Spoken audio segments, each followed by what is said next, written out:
আসসালামু আলাইকুম, কেমন আছেন আপনারা? প্রজেক্টেড মোশন বা প্রাস তো অনেক পড়ছেন। আজকে আমরা একটু ভিন্ন ধর্মী একটা প্রাস পড়ার চেষ্টা করব।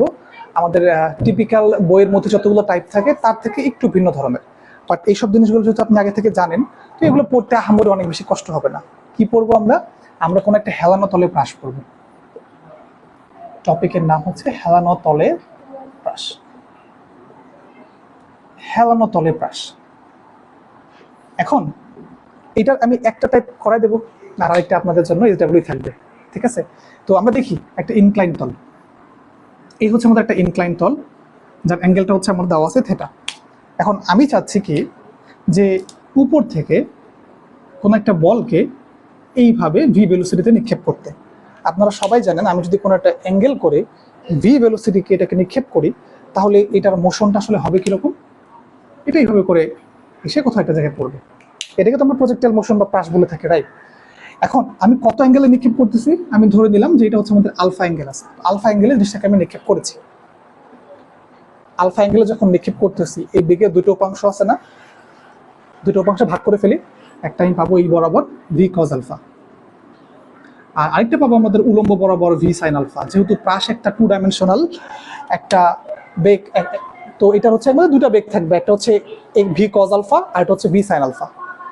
এই ভি সাইন আলফার কাজটা কি আসলে? এই প্রাসটাকে উপরের দিকে উঠানো।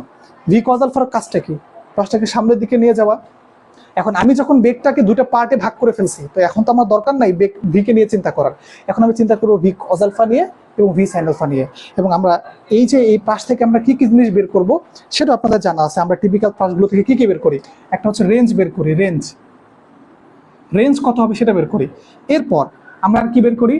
আমরা হচ্ছে গিয়ে যে এখান থেকে time of flight, time of flight, বা আমরা বলতে পারি এটাকে তার বিচরণকাল কত, বিচরণকাল, বিচরণকাল যেটা আছে সেটা হচ্ছে আমরা বের করি। আর আরেকটা হচ্ছে তার সর্বোচ্চ উচ্চতা কত সেটা বের করে ফেলি। সর্বোচ্চ উচ্চতা বা ম্যাক্সিমাম হাইটটা কত হবে। এখন এই প্রাসের জন্য সর্বোচ্চ উচ্চতা কোনটা হবে বলেন তো? এই যে এই তল থেকে সেই সর্বোচ্চ কতটুকু উপরে উঠছে সেটা, এটা হচ্ছে আমাদের এইচের ভ্যালু। বুঝা গেছে? আর টাইম অফ ফ্লাইটটা কি? এই পুরো যাত্রা পথে তার যতটুকু সময় লাগছে, এটা হচ্ছে তার টাইম অফ ফ্লাইট। একটা জিনিস কিন্তু গুরুত্বপূর্ণ, কোনো একটা বস্তুকে আমি যখন উপরে নিক্ষেপ করি, তার উপরে উঠতে যতটুকু টাইম লাগে, ওই বস্তুটা একদম উপর থেকে নিচে নামতে তার একই রকম টাইম লাগে, যদি বাতাসের কোনো বাধা টাধা না থাকে। তাহলে আমরা এখানে ওইটাই কনসিডার করতেছি যে এখানে কোনো ধরনের বাতাসের বাধা টাধা নাই। ঠিক আছে? তো এখন আমরা একটু অ্যানালাইজ করার চেষ্টা করি।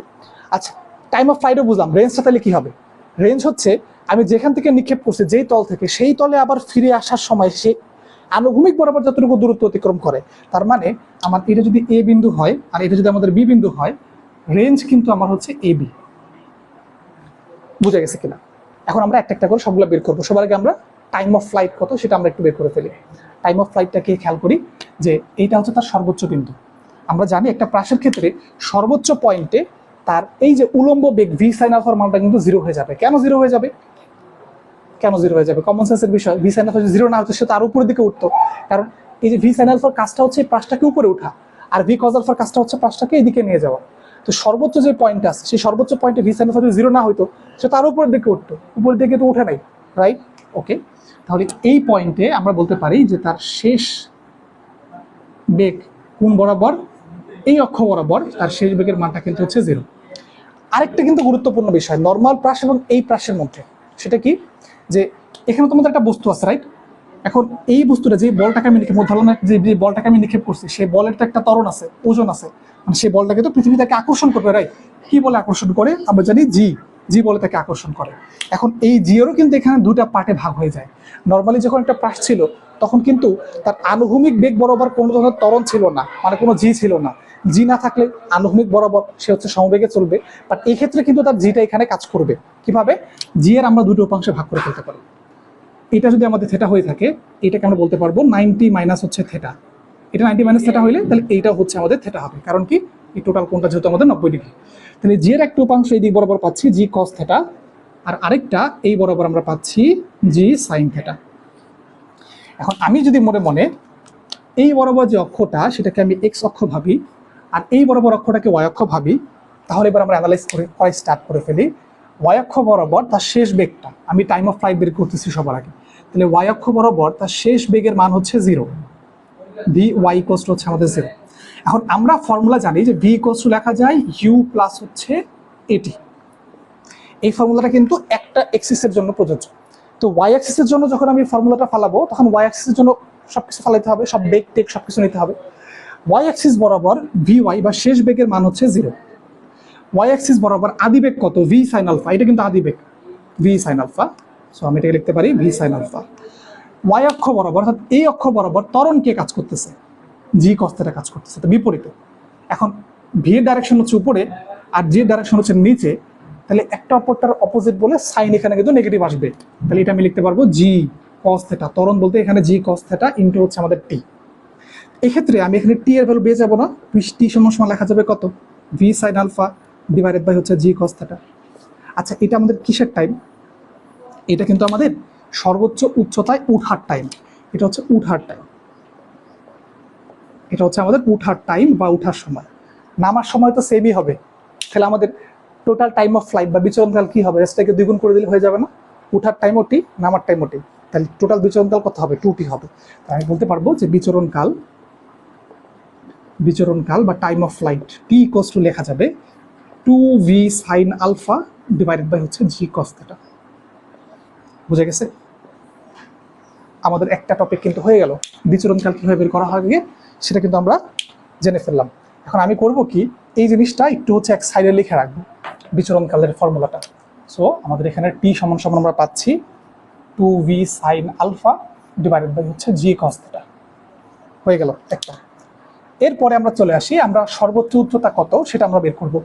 সর্বোচ্চ উচ্চতা বলতে কিন্তু এই তল থেকে সে সর্বোচ্চ কতটুকু উপরে উঠছে সেটা, এইচ এর মান। আমরা আরেকটা ফর্মুলা থাকলে ছোটকাল থেকে শিখে আসতেছি, গতির formula V square equals to রাখা যায় ইউ স্কোয়ার প্লাস হচ্ছে 2as। এটাও কিন্তু একমাত্র একটা গতির জন্য প্রযোজ্য, রাইট? এখন আমি যদি এটা ওয়াই অক্ষের জন্য ফালাইতে চাই, তাহলে আমাদের ওয়াই অক্ষ বরাবর যতগুলো বেগ আছে সবগুলো নিয়ে চিন্তা করতে হবে। শেষ বেগ কত? 0। ওয়াই অক্ষ বরাবর শেষ বেগের মান হচ্ছে 0। ইউ কত? ইউটা তার হচ্ছে আদি বেগ, ওয়াই অক্ষ বরাবর আদি বেগ কত আছে? সেটা ভি সাইন আলফা আছে। সো আমি এখানে স্কোয়ার যেহেতু আছে এটাকে একবার লিখতে পারবো V square sine square alpha. তারপরে প্লাস হবে না মাইনাস হবে? মাইনাস হবে। কেন? কারণটা হচ্ছে উপরের দিকে বেগের ডাইরেকশন, নিচের দিকে ত্বরণের ডাইরেকশন, ওয়াই অক্ষ বরাবর ত্বরণের ডাইরেকশন জি কস থিটা আছে। সেটা হবে minus 2g cos theta. H এর বদলে আমি কি লিখতে পারি? এইচ লিখতে পারি, এইচ। এই উচ্চতাটা হচ্ছে আমাদের এইচ। এবার আমি যদি চাই যে এইচ এর ভ্যালুটা বের করবো, এটা কি কত লেখা যাচ্ছে? V square sine square alpha divided by 2g cos theta. বুঝা গেছে কিনা? V square sine square alpha divided by 2g cos theta. এটা হচ্ছে তার সর্বোচ্চ উচ্চতার ফর্মুলা। কোত্থেকে? আবারও বলি, এটা কিন্তু আমাদের এই তল থেকে তার মানে উপরে কতটুকু উঠছে সেটা। ঠিক আছে? তো আমরা পেয়ে গেলাম, সর্বোচ্চ উচ্চতাও পেয়ে গেলাম। এই জিনিসটাও আমি এখানে ডাইরেক্ট লিখে রাখি ডান সাইডে। এইচ ইকুয়াল টু হচ্ছে V square sine square alpha divided by হচ্ছে 2g cos থিটা।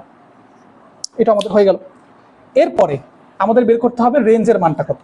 এখন রেঞ্জ মানে কি? রেঞ্জ মানেটা হচ্ছে যে এই এক্স অক্ষ বরাবর, যেটাকে আমি এক্স অক্ষ ধরছি, এই বরাবর সে কতটুকু দূরত্ব অতিক্রম করছে সেটাই না? তা আমি ধরে দিচ্ছি রেঞ্জের মান হচ্ছে আর। তাহলে আর ইকুয়াল টু, খেয়াল করি, এই অক্ষ বরাবর সে যদি দূরত্ব অতিক্রম করতে চায় তাহলে এই অক্ষ বরাবর তার বেগ কত সেটা আমাকে দেখতে হবে, এই অক্ষ বরাবর তার ত্বরণ কত সেটাও আমাকে দেখতে হবে। এখন এই বরাবর কি ত্বরণ আছে? নর্মাল পার্সেল থাকে না, বাট এখানে কিন্তু আছে। কোনটা? এই যে জি সাইন থিটা। পার্থক্য কিন্তু এখানে কিন্তু সে একটা ত্বরণে চলবে, সমত্বরণে চলবে। বুঝতে পারছি? সমত্বরণের একটা ফর্মুলা ছিল, ছোটকাল থেকে শিখে আসতেছি, ফর্মুলাটাকে লিখে নিই। যে আমরা জানি যে এসি ইকুয়ালস টু লেখা যায় ইউটি প্লাস হচ্ছে আমাদের হাফ জিটি স্কোয়ার, হাফ এটি স্কোয়ার। একটা তলের জন্য এটা প্রযোজ্য, একটা অক্ষের জন্য প্রযোজ্য। তো আমি যদি চাই এই এক্স অক্ষের জন্য অ্যাপ্লাই করবো, তাহলে এই এক্স অক্ষ বরাবর সে কতটুকু দূরত্ব অতিক্রম করবে? আর দূরত্ব অতিক্রম করবে, এটাকে আমি বলতেছি হচ্ছে রেঞ্জ আর। বুঝে গেছে? ইকুয়াল টু ইউটি, ইউ মানে কি? এক্স অক্ষ বরাবর বেগ, এক্স অক্ষ বরাবর বেগ কত? V cos alpha. তাহলে ভি কজ আলফা হয়ে গেল। টিটা কি? এটা কিসের সময়? যতক্ষণ সে হচ্ছে বাতাসে ছিল সেই সময়টা, ওই সময়টাকে আমরা কি বলি? যতক্ষণ বাতাসে ছিল সেটাকে আমরা বলি বিচরণকাল। বিচরণকালের ফর্মুলা কোনটা? এইটা। আমরা এটা এখানে বসে দিই 2v sine alpha divided by G cos theta. এরপরে আসি ত্বরণের দিকে, দেখেন জি সাইন থিটা এই দিকেই আছে, আবার হচ্ছে মানে একই ডাইরেকশনে, বেগের ডাইরেকশনে আছে। তাহলে এখানে তো আমাদের হচ্ছে মাইনাস সাইন দিয়ে কোনো লাভ নেই, একই সাইন হবে। তাহলে প্লাস হাফ এ বলতে জি সাইন থিটা, এটা হচ্ছে আমাদের জি sine theta into T square. টি মানে কত? টি মানে আমরা যেটা বের করছি সেটা 2v sine alpha into g cos theta. So আমি এটাকে একটু সাইডে লিখি, এটা লেখা যাবে 2v sine alpha divided by G cos theta whole square. আর এইখানটাতে একটু লিখে রাখি, এটা হচ্ছে আমাদের জি সাইন থেটা। বুঝা গেছে কিনা? এখন আমি একটু জাস্ট এটাকে সহজ করে নিই, তাহলে কত পাবো? 2v² cos alpha into sine alpha divided by G cos theta plus half into এখানে লেখা যাচ্ছে G sine theta into 4v² sine square alpha divided by G square cos square theta. তাহলে এইখানে আমরা আর এর ভ্যালুটা পেয়ে গেলাম না। এটাকে আরও সংক্ষেপ করা যায়, বাট আমাদের সংক্ষেপ করাটা অত বেশি দরকার নাই, বিকজ আমাদের কাছে সবগুলো মান দেওয়াই থাকবে। অর্থাৎ আমার কাছে বেগের মান দেওয়া থাকবে, আলফার মান দেওয়া থাকবে, থেটার মানও দেওয়া থাকবে, জি এর মান তো আমাদের হচ্ছে মুখস্থই। এই মানগুলো যদি এখানে বসাই দিই তাহলে কিন্তু আমাদের রেঞ্জের একটা ভ্যালু চলে আসবে। প্রশ্নের শুরুতে হচ্ছে আমাদের 3টা টপিকই বের করা দরকার ছিল, রেঞ্জ, টাইম অফ ফ্লাইট আর সর্বোচ্চ উচ্চতা কত হবে। 3টাই আমাদের বের করা শেষ। আমি বলছিলাম যে আরো একটা জিনিস হচ্ছে এইচডাব্লিউ দেবো আমি এই বস্তুটাকে এ থেকে মানে উপর থেকে নিচে মারছি, ফলে এরকম হয়েছে। তোমাদের জন্য কোয়েশ্চেন থাকবে কি জানো, আমি যদি এটাকে নিচ থেকে উপরের দিকে মারতাম তাহলে আমাদের রেঞ্জ কত হইতো, টাইম অফ ফ্লাইট কত হইতো আর সর্বোচ্চ উচ্চতা কত হইতো, সেটা তোমরা হচ্ছে কমেন্টে অবশ্যই জানাবা। তো আজকে এই পর্যন্তই, ধন্যবাদ সবাইকে, আসসালামু আলাইকুম।